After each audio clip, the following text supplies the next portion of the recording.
God is good. All the time. All the time. God is good. Amen. Yan, about love po, ano? Ito na naman po,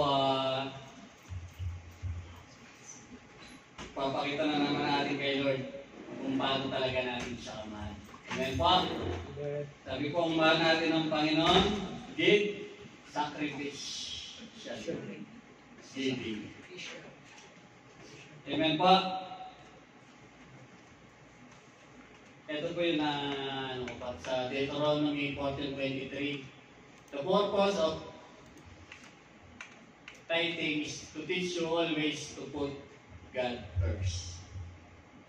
Samahin niyo mga ito sa may simpan namin. Yes, Lord, muli pinupuri ka namin, Lord. Tinatas ka namin, Lord, sa oras na ito, Lord. Isang pa, Lord. Salamat, Lord. Muli, ginamit po ang iyong lingkod, Lord, upang magayag ng iyong salita, O Lord.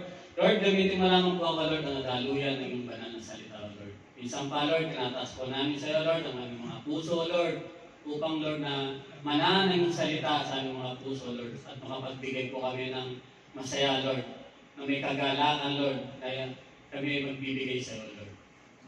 In Jesus' name we pray. Amen. Yun po, no? Yung pinag sa amin, Lord, actually, kanina lang po, medyo busy po itong linggo na to, pero ang Panginoon po, no? Siyang magbibigay sa atin ng katalinuhan, no? Ang ating Panginoon na siyang mag-aayag sa kanyang salita, no? Yun po, no? Pag-giving po, no? Pag-giving po talaga, medyo wala na po akong halos nasabi ko na po, no? Pero sabi nga po, ang salita ng Panginoon ay malalim po, no? Kahit paulit-ulit po yan, ay may kahulugan po, no? Dahil po mga mananampalataya na patuloy po natin na laging yung tiwala po natin sa Panginoon, no? Despite po na may naranasan tayo na pagsubok ang mga problema na yan, na piliin pa rin natin na magtiwala sa ating Panginoon, no? Kahit talaga financial, talaga may problema tayo, no? Piliin pa rin natin na ibigay kung ano yung nararapat para kay Lord. Bigay natin, and the rest, si God naman magpo-provide niyan.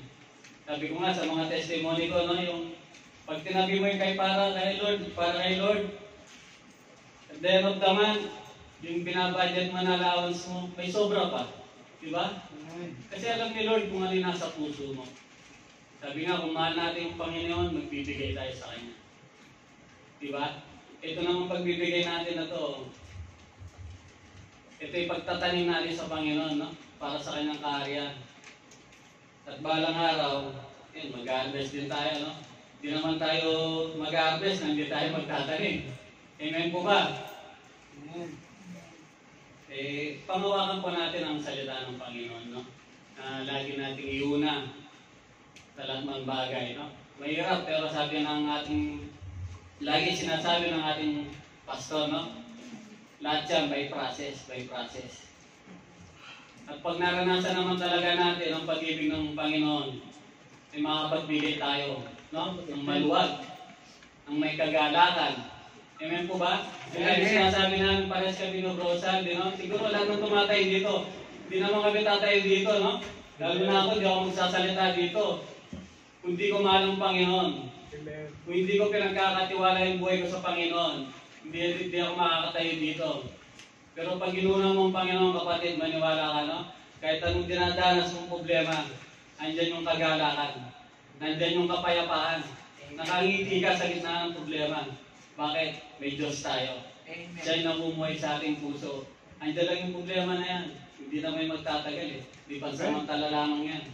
Pero ang Panginoon, bibigyan ka ng kagalakan, bibigyan ka ng kapayapaan, na hindi kayang bigay, hindi naman, dito sa mundo na to.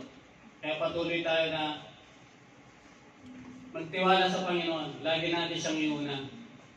May process talaga, mahirap, no? Pero ito yung training ground natin eh. Dito pa lang tinuturuan na tayo ng Panginoon kung paano tayo maging tapat sa Kanya. Para paglabas natin ng sambahan na to, idala-dala natin yung Kanyang salita. Diba, mahirap nga, sabi niya, love your enemy, no? Lalo na yung mga petromin talaga. Daming enemy yan. Oras araw-araw, napakadami, no? Yung mga customer na kasalamuhan natin. Pero glory to God, yung mga kapatiran, nakikita sa buhay natin. Isang buhay patutukunin dito yan sa aming shop. Lahat ng makukulit na customer, ako yung gumagawa. Hindi ko sinasagot yan. Talagang makikita mo yung pag-ibig ng Panginoon sa atin. At lahat na yun ngayon, maayos na. Maayos na.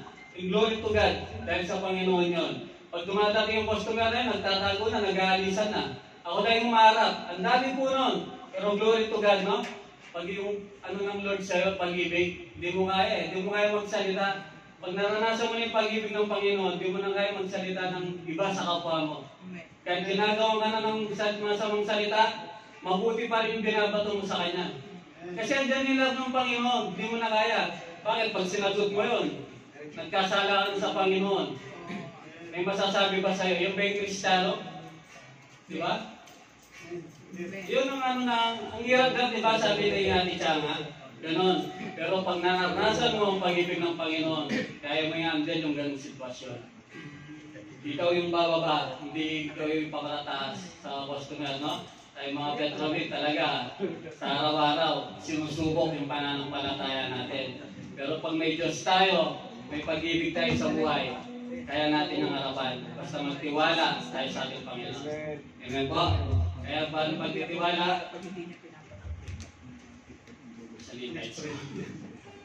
Bigay na po tayo sa ating Panginoon.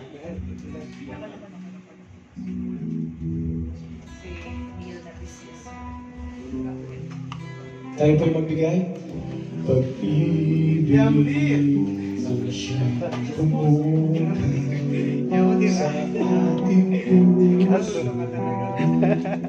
Kaluluwa ang siyang nagtulog sa ating buhay. Liwanag sa dilim at pag-asa.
Tayo po tayong lahat. Panalangin natin ating mga Lord. Yes, Lord, we praise you, O Lord. We honor you, O Lord. We glorify your name, O Lord. Minsan pa, Lord, salamat, Lord, sa mga kapatiran, Lord, na nagbigay ng mga kanilang ikapo, Lord. Lord, nakikita mo po, Lord, anong dinidesign ng kanilang mga puso, Lord. Ang mga kanilang dala-dala, Lord. Lord, physical man to, Lord. Emotional, Lord. Financial, O Lord. Lord, Ikaw ang Diyos namin mayaman, O Lord. Ikaw ang Diyos namin na gumagawa ng himala, Lord, mula noon hanggang ngayon, O Lord. Lord, patuloy namin, Lord, ipagkakatiwala, Lord, ang aming mga buhay sa iyo, Lord. At Lord, patuloy mo po kaming turuan, O Lord, sa aming araw-araw na pamumuhay, Lord, na iuna ka namin lahat, Lord, sa aming mga buhay, Lord. Patuloy kami, Lord, na lalapit at magpupuri sa iyo, Lord, sa gitna ng mga pagsubok na dinadanas namin, O Lord. Sapagkat ito, Lord, ay isang pagsubok lamang, Lord, upang, Lord, na mas maging yung faith namin sa iyo, Lord, ay lalong lumawak pa, O Lord. Salamat, O Lord. Minsan pa, Lord, tinataas po namin sa iyo, Lord, ang mga kumpanya namin pinagtatrabahuan, O Lord. Patuloy mo po itong pagpalain, O Lord, upang maging daluyan ng pagpapala sa amin at sa aming mga pamilya, O Lord. Minsan pa, Lord, itong salapi na ito, Lord, ay maging sapat, O Lord, na magamit, O Lord, sa iyong ubasan, O Lord. Magamit pa, Lord, sa mga kaluluwa, Lord, na madadala pa rito, Lord, upang magpuri at mawin sa iyo, Lord. Magbigay ng pasasalamat sa iyo, Lord. Lord, maraming salamat, O Lord, sa paggising pa lamang pa sa umaga, O Lord, ay isang biyaya, Lord, na nagbumula na sa iyo, Lord. Maraming salamat, O Lord, sa iyo lamang po pinakamataas na papuri, pasasalamat at pagsamba sa tayong pangalan mo, Ama. Amen. Amen.